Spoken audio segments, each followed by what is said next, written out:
Le 7 octobre, Israël a été attaqué par des membres du Hamas, une organisation terroriste, en tout cas considérée comme terroriste par la France, l'Europe et Israël, les États-Unis et d'autres pays. Pour d'autres, ce n'est qu'une organisation comme une autre. Et ce même jour, le 7, François de Buisson était interviewé par la RTBF en tant que spécialiste et professeur de droit international à l'ULB.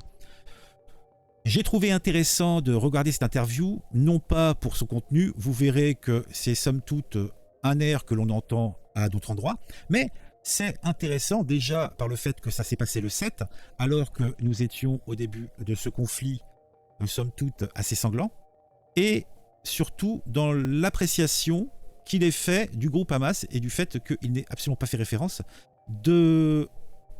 plutôt que cette action est somme toute quand même une action terroriste. Donc on va écouter et on va essayer un petit peu de déterminer qu'est-ce qui me pose problème. Et vous le savez, tout ce qui touche au conflit israélo-palestinien est particulièrement sensible.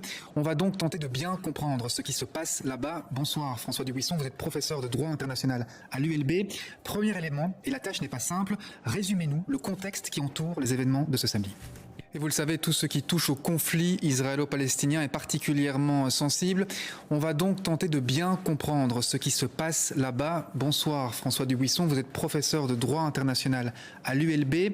Premier élément, et la tâche n'est pas simple, résumez-nous le contexte qui entoure les événements de ce samedi. Effectivement, il est très important de rappeler le contexte. C'est ce qui manque probablement, par exemple, dans la déclaration d'Alexander De Croo, qui ne vise que l'attaque et la condamne sans prendre en considération le contexte beaucoup plus global. Alors, j'interromps. Déjà, on est le jour du début de l'attaque. Alors, donc déjà, il contextualise directement, il prend du recul, et là, déjà, ça commence à me gêner. Il faut rappeler que les illégalités, elles sont commises au départ par Israël, qui maintient un blocus militaire à l'encontre de Gaza depuis maintenant 16 ans, et un blocus militaire, c'est équivalent à une agression en droit international. Plus généralement, il y a l'occupation de l'ensemble du territoire palestinien, qui s'accompagne d'une colonisation qui ne fait que s'accroître, avec des tas de mesures de répression à l'encontre de la population palestinienne, des destructions de maisons notamment. Donc il est difficile de faire l'impasse sur tous ces éléments de contexte pour comprendre qu'à un moment donné, ici, on voit que le Hamas a voulu, disons, rompre les lignes, bouleverser la situation, parce qu'on assiste aussi à une impassivité totale de la communauté internationale, que ce soit les États-Unis ou l'Union européenne, qui continue finalement d'entretenir des relations économiques normales avec Israël, de temps en temps adoptent des condamnations purement verbales, mais il n'y a aucune avancée vers une perspective de solution, de négociation, quoi que ce soit. Alors, deuxième élément, et il est important aussi, la situation politique en Israël est particulière. Le Premier ministre Benjamin Netanyahou gouverne avec l'extrême droite. En quoi cela a-t-il eu éventuellement un impact, ou en quoi est-ce que ça peut avoir un impact sur ce qui va se passer dans les jours et les semaines qui viennent? C'est-à-dire qu'effectivement, Alors, j'interromps une nouvelle fois. Alors, déjà, il positionne le fait que les attaquants ne sont pas que des attaquants, ils sont avant tout des victimes. Donc, c'est une lutte de libération. D'accord? Bon, après, moi, je rentre pas là-dedans. En fait, ça m'intéresse pas. Je pense que globalement, je suis pas sûr que l'interprétation soit correcte, mais les éléments sont factuels dans l'absolu, il me semble. Par contre, là, on va rentrer sur une partie où le monsieur, ce professeur, va nous parler, ainsi qu'avec l'assentiment du journaliste, qui d'ailleurs pousse dans ce sens-là, on va mettre en avant le fait qu'une partie du gouvernement israélien est constituée de personnes de l'extrême droite. Certes, bon, a priori, Israël n'est pas une dictature. Ces gens sont élus et donc c'est simplement des manips politiques pour constituer un gouvernement. Après, on aime ou on n'aime pas, mais c'est un fait. Donc c'est la représentation représentative, justement, des habitants du pays. Ce gouvernement qui est extrêmement marqué à droite, avec des partis qu'on peut véritablement identifier comme étant fascistes et d'extrême droite. Alors, fasciste et d'extrême droite, c'est pas la même chose. Parce que fasciste, ça a une connotation très précise. Hein?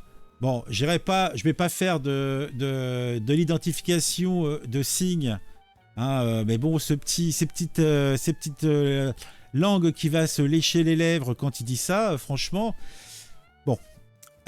Donc déjà, il y a une orientation très précise qui nous est indiquée par le vocabulaire du monsieur. Quand on n'utilise pas le mot fascisme de façon gratuite, c'est une association, c'est une condamnation.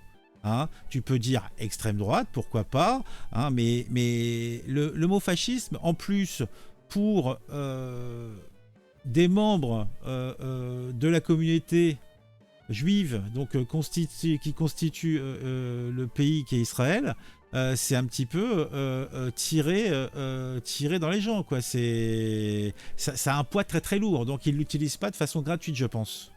A mené à l'adoption d'une série de mesures depuis le début de ce gouvernement qui vont dans le sens d'un accroissement de la colonisation, d'un accroissement même de mesures d'annexion de la Cisjordanie, et puis dernièrement des modifications de ce qu'on appelle le statu quo à l'esplanade des mosquées, qui est toujours une question extrêmement sensible sur le statut des lieux saints de Jérusalem. Donc ça n'a évidemment fait qu'exacerber les tensions entre, de manière générale, les groupes palestiniens et Israël, et puis plus particulièrement le Hamas. Et dans la réponse qui va être apportée, on peut penser que la réponse sera particulièrement dure parce que c'est... Ce qui va se passer maintenant. Oui. Exactement. Ces différents ministres ont par le passé fait des grandes déclarations contre les Palestiniens en général et le Hamas et Gaza en particulier. Donc on peut penser qu'on aura une volonté de réaction qui sera encore beaucoup plus forte que celle auquel on a assisté lors des dernières guerres de Gaza, puisque c'est quand même la 6e guerre de Gaza depuis 2006. Oui. Alors, bon, je ne vais pas parler du côté misérabiliste de l'usage, cette image donc d'enfants qui courent, donc on ne sait pas vers quoi. On va voir donc des bâtiments donc en flammes. Je constate que le commentateur, donc parce que je ne peux pas appeler ça journaliste, il manage rien. En fait, il laisse le gars sortir sa rhétorique, sortir son discours de façon continue, sans aucune intervention, à part pour remettre une petite pièce. C'est un public reportage, c'est quoi Elle est où l'information? Là, en fait, il déblatère un discours. On suivra ça évidemment dans les jours qui viennent. Merci beaucoup François Dubuisson d'être venu nous donner les clés pour bien comprendre ce qui se passe là-bas. Et voilà ce qu'on pouvait dire ce soir sur cette journée noire au Proche-Orient. Voilà, donc ça, c'est la vision de l'RTBF. Donc évidemment, François Dubuisson, son interview est vachement bien appréciée sur nos internets et sur les réseaux sociaux. C'est repris et vous voyez, en Belgique, c'est pas comme en France. Il y a de la vraie information là-bas. Ouais, mais bon, on a la même information en France, simplement, elle est plus discutée. Quand un mec vient sur un plateau en parler, il y a en tout cas un journaliste qui va peut-être recentrer les choses. Parce que dans l'absolu, tous les éléments que j'ai entendus, bon, à part cette histoire de fascistes et tout ça, sur lequel moi je pense pas que ça soit pertinent d'utiliser ce genre de terme, je suis assez d'accord. Je pense que tout ça doit être plus ou moins vrai, mais à quelle hauteur et comment, ça c'est un truc. Par contre, moi ce qui me laisse aussi être un petit peu interloqué, c'est que ce professeur, François Dubuisson, donc, qui est effectivement membre de l'Université libre de Bruxelles, est aussi quelqu'un qui est très investi dans la lutte pour la libération de la Palestine. Donc il y a quand même une orientation politique. Il est pris en référence régulièrement par différents médias et groupements palestiniens ou de lutte pour la Palestine, par exemple là, Ensemble pour la justice en Palestine, où il est régulièrement pris comme élément, parce que en fait, comme il est professeur en droit, donc il a une certaine prestance, donc, et c'est une référence, donc il est utilisé fort à propos. Il est même beaucoup plus en avant, où il fait carrément des lettres ouvertes, par exemple. Là, je suis tombé, bon, et ça date un petit peu, hein.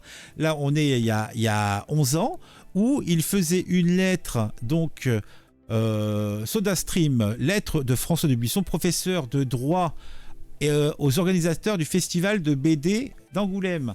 Et dans cette lettre, il constatait que le festival d'Angoulême avait un accord commercial avec une société israélienne, SodaStream, donc qui était désignée la boisson officielle du festival. Et en tant que professeur de droit international, j'ai été particulièrement interpellé par l'argumentaire que vous avez avancé pour justifier ce partenariat. En réponse aux critiques émises notamment par un collectif de dessinateurs, en résumé, vous prétendez qu'aucun problème ne se pose puisque SodaStream est installé dans une colonie ancienne, située en zone C, ce qui lui donnerait le droit d'y être implanté et d'y persister. Ce point de vue est pour le moins surprenant et correspond en réalité à la position défendue par le droit nationaliste israélien pour justifier les poursuites continues de la colonisation du territoire palestinien.